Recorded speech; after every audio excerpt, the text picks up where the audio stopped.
Ang alamat ng Sampaguita. Mga bata, narito ang alamat ng Sampaguita. Isang kwentong puno ng kagandahan at kabutihan.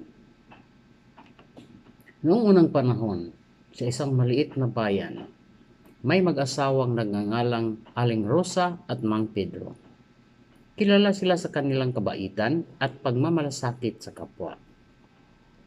Isang araw, habang naglalakad si Mang Pedro sa gubat, nakakita siya ng isang kakaibang bulaklak. Ang bulaklak ay may puting mga talutot at napakabango ng amoy. Naisip ni Mang Pedro, ano kaya ito? Ang bango at ganda ng bulaklak na ito. Itatanim ko ito sa ating hardin. Dinala niya ang bulaklak sa kanilang hardin at itinanim ito. Hindi nagtagal, dumami ang mga bulaklak na ito sa kanilang bakuran. Maraming tao ang pumupunta sa kanilang bakuran upang makita at amuyin ang mga bulaklak. Naging tanyag ang mag-asawa sa kanilang pagiging mapagbigay. Sabi ni Aling Rosa, Pedro, bigyan natin ng mga bulaklak ang mga dumadating na bisita. Maraming salamat sa kanilang tulong at pagkakaibigan.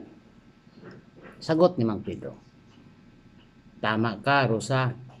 Lahat ay dapat makatikim ng kagandahan ng ating hardin. Isang gabi, nananaginip si Aling Rosa at kinausap siya ng isang diwata. Aling Rosa, salamat sa iyong kabutihan. Ang bulaklak na itinanim ninyo ay tinatawag na Sampaguita. Ito ay magiging simbolo ng inyong pagmamahal at pagkakaisa sa inyong bayan. Pagkagising ni Aling Rosa, ikinuwento niya ito kay Mang Pedro at sa kanilang mga kapitbahay. Lahat ay natuwa at patuloy na inilagaan ang mga bulaklak. Mula noon, ang Sampaguita ay naging simbolo ng pagmamahalan at pagkakaisa.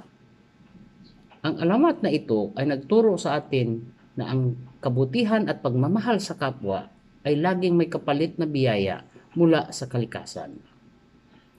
Maraming salamat sa pakikinig, mga bata. Huwag kalimutang mag-subscribe, i-like at i-share ang ating channel para sa mga marami pang kwentong puno ng aral at kasiyahan. Hanggang sa muli. Panoorin ang ating alamat ng Sampaguita, isang kwento puno ng aral at pagmamahal sa kalikasan. Matutunan ang kahalagahan at kabutihan at pagkakaisa. Sa Earl Matthew Balance Channel, pinapalaganap namin ang mga kwentong pambata na puno ng aral at kasiyahan. Nagsisilbing inspirasyon ng mga kwento para sa kabataan at sa kanilang pamilya. Salamat sa inyong suporta.